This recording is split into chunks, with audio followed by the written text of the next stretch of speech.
많은 분들이 저한테 물어보세요. 종교가 뭐냐? 대부분 질문하잖아요. 저는 작업이 저한테는 종교가 돼가는 거예요. 가장 정직하게 내가 어떻게 살아야 될지, 지금 내가 현재 어떻게 살고 있는지를 작업이 저한테 극명하게 알려주거든요. 한지 위에 채색과 바느질로 작업하는 김순철입니다.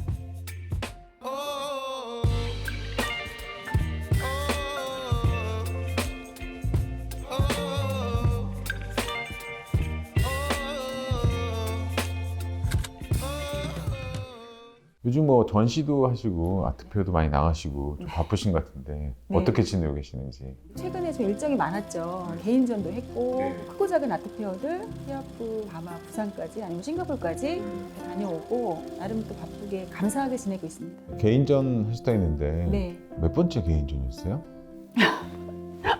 횟수가 딱 15회까지는 막 그 횟수에 대해서 의미를 뒀어요. 근데 15회를 넘으면서는 너무 부담되는 거예요. 그 횟수가. 기사 써주신 분들 이렇게 보니까 35번째더라고요. 35번째? 네. 그럼 그 첫 번째 개인전은 언제 하신 거예요?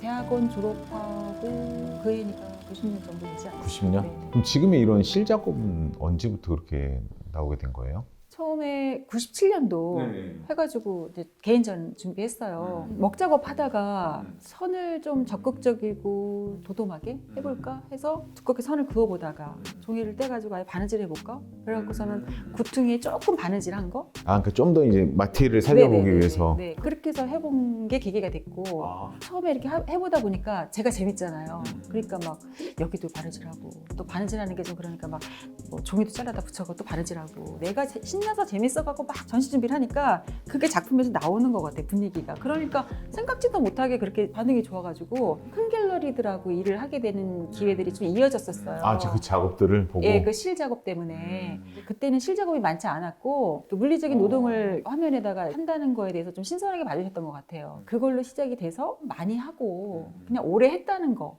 많이 보이다 보니까 제 것이 된 거죠. 많이 할 수 있었다. 많이 한다는 거. 네, 오래 하고 많이 한 거죠.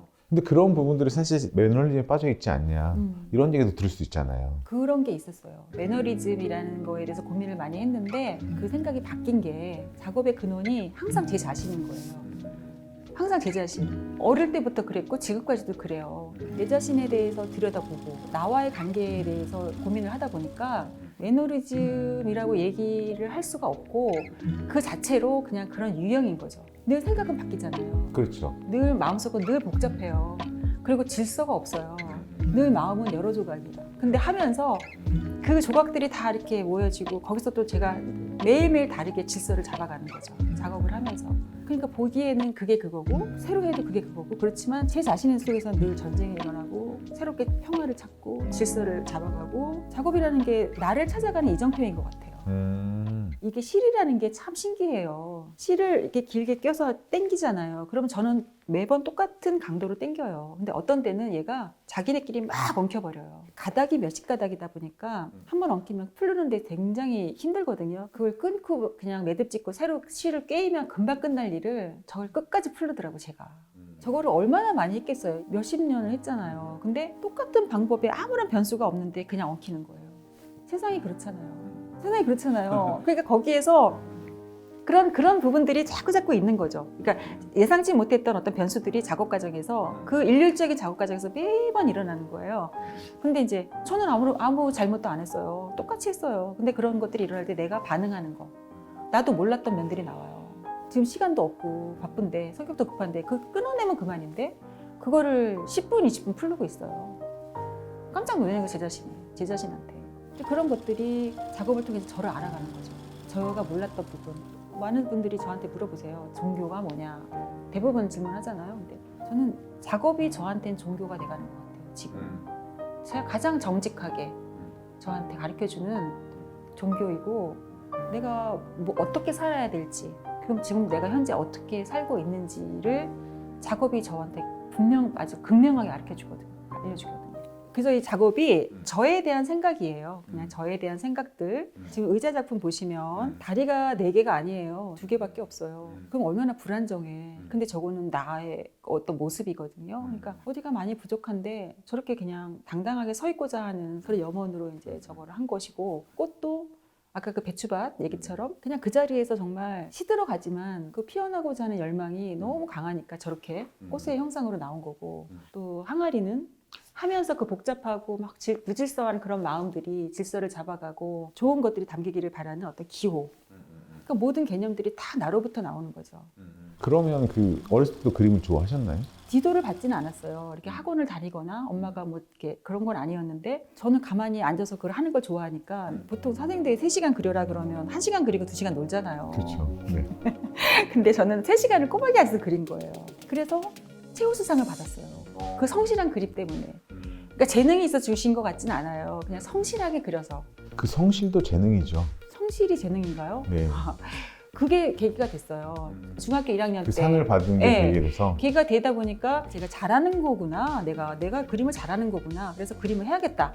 그랬는데 부모님은 그냥 인문계 이렇게 해라. 그냥. 그리고 그림 힘들다. 취미로 해라. 대부분 그랬잖아요. 네. 그림 하면 힘들다. 그리고 공부 못하고 막 돈 많은 사람이 하는 거지. 막 이런 인식들이 있었어요, 옛날에는. 제가 용돈을 5만 원씩 받았거든요. 고등학교 때. 용돈을 다 모았어요. 모아가지고 얼마가 된 거를 딱 들고 여름방학 때 홍대 앞을 간 거예요. 미술품 재료 파는 화방을 가서, 그 사장님, 제가 이렇게 돈을 모아서 미술 학원을 가려고 하는데 여기에 미술 학원이 많은데 어디가 제일 좋은지 모르겠다. 이렇게 그분이 어디를 가라고 해서 거길 찾아간 거예요. 갔는데 딱 계단을 올라가는데 그 계단에가 남학생, 여학생, 사복 입은 여학생들이 그 쉬는 시간이었던 것 같아요. 하기 얘기를 하는데 그게 부담스러운 거예요.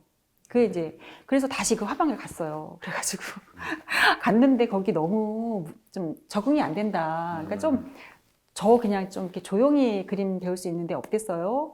그랬더니 개인 작업실을 소개를 해주시더라고요. 거기 작업실에 가서 톡톡 두드리니까 어느 분이 그림을 그리고 계시는데, 왜 왔니? 그러시는 거예요. 왜 왔니? 그래서 저 여기 그림 배우러 왔는데요. 그랬더니 나 여기 그림 안 가르치니까 가라. 그러시는 거예요. 그래서 들어갔어요. 들어가서 그때 무슨 용기가 생겼는지 너무 절박했던 것 같아요. 저 이렇게 해서 돈 모아서 왔는데 학원을 갔는데 학원은 저는 못하겠다. 그러니까 그냥 여기서 좀 배우면 안 될까요? 그랬더니 여자분이셨으니까 그래, 그럼 너 한번 해볼래? 그래가지고 이제 개인 지도 아닌 개인 지도를 받게 된 거죠. 근데 사실 그렇게 하기가 쉽지가 쉽지가 않았어요. 네. 근데 얼마나 절박했으면 그 용돈을 모아가지고, 그게 얼마가 됐겠어요, 용돈이. 근데 이제 그 다음 때는 엄마한테 얘기를 해야 되는 거예요. 엄마한테, 엄마 나 이렇게 해서 이제 배우기 시작했어요. 그러니까 엄마가 얼마나 힘든 줄 아니. 엄마는 너 그렇게 힘든 길 가는 거 원치 않는다. 그러니까 그래도 나는 해야 되겠다. 내가 잘할 수 있는 게 이건 것 같아요. 엄마가 그러면 알겠다. 근데 약속을 하자. 너가 이 길을 가다가 힘들다고 포기를 하는 일은 엄마하고 약속을 해줘라. 그 약속을 한 거예요, 엄마하고. 지금까지 왔는데 힘들어도 견디고 넘어갈 수 있는 게 이제 그 엄마하고 할 약속, 내가 선택했고 내가 한 약속에 대한 책임감도 져야 되고, 그리고 결혼을 또 일찍 했어요. 4학년 2학기 때 만나서 대학원 1학기 때 약혼했으니까 대학원 2학기 때 결혼하고. 그럼 그때가 한 23, 넷? 네, 셋이요. 아, 셋? 네, 엄청 빨리 했죠. 저희 동기 중에 제가 결혼을 그렇게 일찍 하리라고 생각을 아무도 못했어요. 왜냐하면 교제도 안 하고 맨날 저러고 혼자서 저러고 있었는데 갑자기 그렇게 됐어요. 네. 그럼 결혼하고 나서도 계속 작업은 하신 건가요? 네. 오형제 중에 막내랑 결혼했어요. 연세가 좀 많으셨죠, 아버님이. 근데 그림을 좋아하시는 분이었어요. 그럼 미대를 나왔으니 작업을 했으면 좋겠다라고 하셔가지고 결혼해서 이제 시댁으로 들어갔는데 집에다 작업방을 꾸며주시겠다고 아버님이 직접 이걸 이만큼 사다가 방 벽 한 면에다가 아버님이 직접 유흥을 붙여주신 거예요. 벽면 한 면에다가. 여기다가 화산지 붙이고 집에서도 그림 그려라. 편안한 상태로 결혼을 했는데 아버님이 갑자기 이제 돌아가시면서 갑자기 이제 시련이 와가지고. 그러니까 어쨌든 든든한 후원자 한 명이 갑자기 네. 사라지는. 왜냐면 이제 아들 중에 막내였으니까 학위를 하고 있을 때 돌아가셨어요. 남편분도 공부를 하고 네, 있을 공부를 때. 계속 하고 있었어요. 우산을 쓰고 있었는데 우산이 없어진 거죠. 그럼 어떻게 그거? 근데 그때 제가 처음으로 지도를 했어요. 애기들 그 지도를 했던 거죠. 그러면서 작업하면서 또 돈도 벌면서 또 남편 또 학위 받고 남편 자리 잡으면서 잘 지냈던 것 같아요. 사건은 있었죠. 한 10몇 년 만에 이제 아이를 가졌는데 제가 못 지킨 거죠. 그래가지고 이제 그때 그 상실감은 뭐 작업이 아무 소용이 없는 거예요. 그리고 이제 모든 관계가 안 좋은 거예요. 저하고 관계도 안 좋고 제가 그걸 실수를 했으니까 저하고 관계가 안 좋으니까 모든 주변 사람들과 관계가 다 안 좋아진 거예요. 그래서 살기가 싫다라고 생각까지 들 정도로 이렇게 움츠리고 있었는데 정말 바닥까지 내려갔는데 그렇게 암울한 시기에 공문이 하나가 왔어요. 공평아트센터. 너무 큰 기획전이었는데 너무 큰 공간을 저한테 주신 거죠. 근데 그거를 해야겠다. 죽을 힘을 다해서 했어요. 600호, 500호를 이렇게 쫙 붙였는데 큰 어떤 이렇게 바느질을 해가지고 했으니 그림을 그린 600호가 아니라 다 저렇게 지금 바느질을 다 해가지고 한 거를 붙여놨는데 좋았죠. 그냥 보는 순간에 거는 순간에 그냥 그걸로 제가 다 이렇게 뭐가 이렇게 다 쏙 내려온 것 같은 느낌이었고 저한테 그 기회를 주셨던 그 관장님도 저를 보시고 잘했다고. 네. 그러면서 이제 정말 그때는 이거 아니면 내가 죽을 것 같더라고요. 지금 또 막 눈물 나려고 그러는데 그래가지고 그걸 하면서 다시 일어났던 것 같아요. 다시 그림에 이제 끈을 네네네. 잡고. 그러면서 이제 이제 마음을 먹은 게 그 용수철이 한번 이렇게 움츠렸다 튀면 확 튀잖아요. 그렇죠. 그런 시기가 있었기 때문에 내가 지금까지 이렇게 그냥 버티고 올 수 있는 어떤 에너지를 그때 받은 것 같고 그리고 뭐 바람이 있다면 나도 그분이 나한테 이렇게 한번 이렇게 그 생명의 끈 같았어요. 너한테 준 그 공문이. 근데 이제 나도 후배 작가들한테 그런 작가가 선배 작가가 됐으면 좋겠다라는 그런 마음을 그때 가졌죠. 그런 게 많이 없었다면 정말 말 그대로 지금 이 자리에 없을 수도 있잖아요. 작가님들 다 그러실 거예요. 어떤 계기가 있어요. 이렇게 살다 보면은 몇 번의 기회나 계기가 그렇죠. 있잖아요. 네. 근데 저는 이제 그때 그 계기가 있었고 요새는 그래요. 이제 이게 힘도 들어요. 힘도 드는데 내가 왜 이 길로 들어서서 이렇게 사서 고생을 하나 이제 그런 생각도 가끔은 하거든요. 근데 제가 해야 되는 일인 것 같아요. 분명히 내가 해야 되는 이유가 있었다. 안 좋았던 일들이 일어났던 것도 어떻게 보면 내가 이 작업으로 들어서기 위해서 하나의 과정이었을 수도 있겠다. 그래서 이제 어떻게 보면 사실 그 실 작업이 네. 작가님한테 정말 또 의미가 남다를 수밖에 없잖아요. 근데 그런 거는 드러내고 싶지 않아요. 그건 어쩌면 제가 해야 되는 부분이고 또 굳이 그림을 보는 사람하고 공유할 수 있는 부분은 아니라고 생각해요. 지금 앞면은 저렇게 깔끔하고 너무나도 지금 단정하고 화려하잖아요. 근데 이 이면은 안 그래요. 이 모든 매듭들이 다 안에 있고 모든 컬러가 칠해지면서 이렇게 스며들잖아요. 그 얼룩들이 다 있는 거예요. 그건 제가 의도하지 않은 얼룩이죠. 모든 건 내가 감수하면서 네. 이 아름다움을 보여줄 수 있는. 이게 결과물이니까.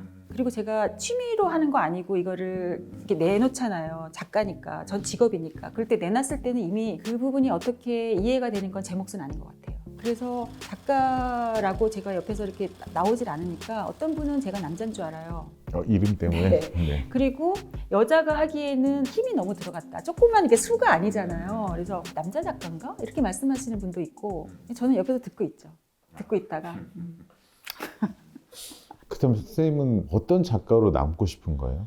저는 앞으로 10년, 20년을 작업을 계속 이어져도 이 작업에 대한 테마는 바뀔 것 같지 않아요. 제가 추상과 구상 사이가 사실은 추상이죠. 개념 미술인데 그게 다가가려고 하니 어떤 형상이 필요했던 거예요. 근데 그 형상 자체도 이제 깨부시고 어떤 바느질의 땀이라든지 이런 형상이 없는 상태에서도 내가 소통할 수 있는 어떤 그런 것까지 가는 게 저의 목적이고 좀 더 크게 욕심을 내면 제가 작업을 하는 걸 보고 힘든 작업에서 막 고민하는 작가들한테 저런 상황에서도 저런 작업을 쭉 이어가는 선배가 있다.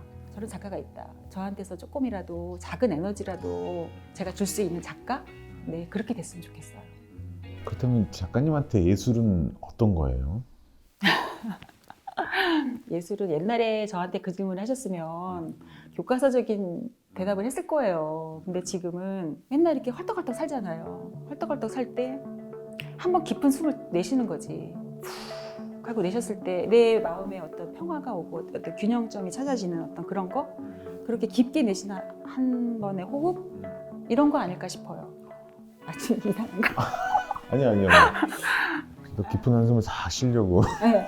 그런 게 이게 생활 속의 예술이 아닐까. 그리고 저는 이렇게 뭐 제가 예술가다, 예술은 이렇게 돼야 된다. 그런 거는 처음부터 없었어요. 내가 할 수 있는 게 이거고 이게 예술일까? 이게 예술로 보아질까? 그리고 옛날에는 작업하면서 이제 마음에 안 들면 버려도 되고 마음에 이상하게도 전시해도 그걸로 끝났어요. 근데 지금은 내가 그려서 이걸 세상에 내놓는 그림에 대한 책임감도 생기고 그다음에 제 거에 대해서 좋아해 주시고 도와주시는 분들에 대해서도 책임감을 갖게 됐어요. 근데 점점 힘들어지는 거죠. 인생이 힘들어지고 작가로서의 길이 힘들어지는 것 같은데 편안한 길을 갔던 사람들이 맛보지 못하는 그런 기쁨과 희열이 있어요. 저희들 이 분야가 10번 고생하면 한 번 기쁘고 뭐 이렇더라도 의미는 있는 것 같다. 이 길이 다 그렇잖아요. 네, 뭐 순탄하지도 않고 뭐 그렇지만 가치 있죠. 굉장히 네, 가치 있는 너무 일이고. 가치 있는 일이고 네. 오늘 또 그런 얘기가 너무 좀 가치 있었던 네. 것 같고 선생님 앞으로에도 제가 응원하도록 하겠습니다. 아, 감사합니다. 네, 네. 또 좋은 자리에서 또 만나면 좋을 것 네, 같습니다. 네, 네, 고맙습니다. 네, 수고하셨습니다. 네. 네.